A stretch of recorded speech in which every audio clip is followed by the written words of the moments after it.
17 வயசு பையன் தான் வீட்டில் உட்காந்து ஒரு கேமை கண்டுபிடிச்சான். இன்னைக்கு அந்த கேமுடைய வேல்யூ $1 பில்லியன். என்ன கேம்னு தெரிஞ்சுக்கணுமா? Let's get into the video. 2009ல் ஸ்வீடனில் இருக்க மார்க்கஸ் பர்சன், அதாவது நாச்சுன்னு கூப்பிடப்படுற ஒரு ப்ரோக்ராமர், தனியாக ஒரு கேம் கிரியேட் பண்ண ஸ்டார்ட் பண்ணிட்டு இருந்தார்.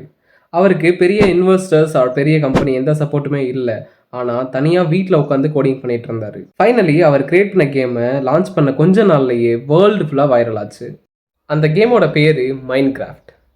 பிளேயர்ஸ் தங்களுடைய ஓன் வேர்ல்டை கிரியேட் பண்ண முடிஞ்சதுனால இது வேர்ல்டு ஃபுல்லாக ரொம்ப கிரேஸாக பேசப்பட்டுச்சு. சைலண்டாக நோட்டீஸ் பண்ணிட்டு இருந்த மைக்ரோசாஃப்ட் 2014ல் ரஃப்லி $2.5 பில்லியன் இந்த கேமை வாங்கிட்டாங்க. சிம்பிள் ஐடியா அண்ட் ஒரு லேப்டாப், இது ரெண்டுத்தையும் வச்சு ஒரு $1 பில்லியன் எம்பையரே பில்ட் பண்ணாங்க. ஸோ நெக்ஸ்ட் பிக் ஐடியா உங்களுக்கும் வரலாம். அப்படி உங்களுக்கு ஏதாச்சும் $1 பில்லியன் ஐடியா இருந்துச்சுன்னா கமெண்ட் செக்ஷனில் கமெண்ட் பண்ணுங்கள், நானும் தெரிஞ்சுக்கிறேன். இந்த மாதிரியான இன்ட்ரெஸ்டிங் ஸ்டோரிஸ் உங்களுக்கு கேட்க பிடிக்கும்னா இந்த வீடியோக்கு ஒரு லைக் பண்ணிவிட்டு நம்ம சேனலை சப்ஸ்கிரைப் பண்ணிக்கோங்க.